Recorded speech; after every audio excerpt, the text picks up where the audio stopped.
कुल्लू जिला में देवभूमि संस्कृति चैरिटेबल ट्रस्ट के मैनेजिंग ट्रस्टी ओम प्रकाश शर्मा ने पत्रकार वार्ता को संबोधित करते हुए कहा कि 2014 में 365 देवी देवताओं की 84,000 बीघा भूमि तत्कालीन सरकार ने काश्तकारों के नाम लगाई है। इस मामले में उच्च न्यायालय में एक याचिका दायर की गई थी। उच्च न्यायालय ने 30 अगस्त को कुल्लू जिला के 365 देवी देवताओं के कार्डदारों से स्टेटस प्रदेश हाई कोर्ट ने तलब किया है। उन्होंने कहा कि देवी देवता नाबालिग है, ऐसे में नाबालिग की संपत्ति किसी के नाम नहीं लग सकती और न ही उस भूमि को बेचा जा सकता है। ऐसे में हाई कोर्ट ने जिला कुल्लू के देवी देवताओं की जो जमीन मुजारा एक्ट के तहत कार्डदारों और अन्य लोगों को गई है उसका ब्यौरा मांगा है, जिसके चलते ट्रस्ट की ओर से जिला के सभी देवी देवताओं के कार्डदारों को पत्र भेजे जा रहे हैं कि वे अपनी देवी देवताओं की जमीन का स्टेटस उपलब्ध करवाएं ताकि हाई कोर्ट में जमा करवाया जा सके। पहले जो जमीन देवताओं के नाम थे उनको अपनी चुनी हुई सरकार ने काश्तकारों का नाम कर दिया, जिसके बारे में हमने 2014 में हाई कोर्ट में केस किया था। क्योंकि देवता माइनर है, माइनर की प्रॉपर्टी किसी को भी एक्सचेंज नहीं हो सकती है। इसकी कई पेशियाँ हो गई। पेशियों के बाद 30/8/22 को हाई कोर्ट ने हमें आदेश किए हैं कि जिसके पास अभियोग पक्ष जिसके पास भी ज़मीनें हैं उसका ब्यौरा सारा हमारे कोर्ट के सामने रखा जाए। हमारी एक मांग थी कि हाई पावर कमेटी का गठन किया जाए जिसमें सेक्रेटरी रेवेन्यू वगैरह थे। कोर्ट ने कहा कि आप दूध को बिल्ली का पैरा दे रहे हैं, ऐसा हम नहीं होने देंगे, हम खुद एक्शन लेंगे।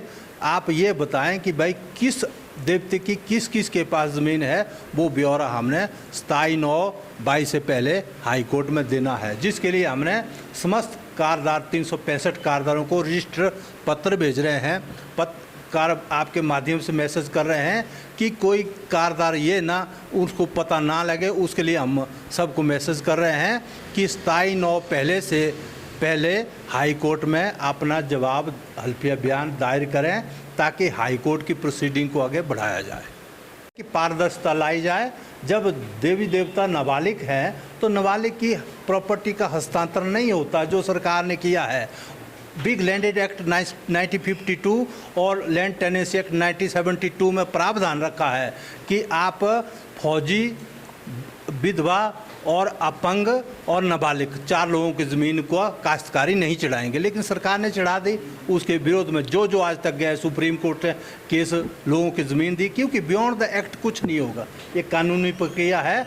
देवताओं की ज़मीन देवताओं के खाना काश्त में लगेगी, ये हमें पूरा विश्वास है। कि 365 के लगभग माफ़ीदार और गैर माफ़ीदार ज़मीन है जिनकी ज़मीनें गई है। ये जो ज़मीनें हैं ये 92,000 कुल ज़मीन कुल्लू के देवी देवताओं के पास थे, जिसमें 84,000 बीघे काश्तकारों के नाम चले गई है। इस ज़मीन को लेकर के हमारा केस 2014 में हाई कोर्ट में एडमिट हुआ था।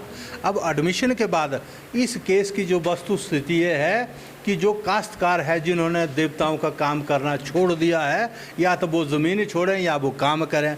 जहाँ तक देवताओं की ज़मीन आगे बिकी है या जो भी कुछ हुआ है, ये सब कुछ हाई कोर्ट के अधीन है। हम इसमें कोई कमेंट नहीं कर सकते हैं।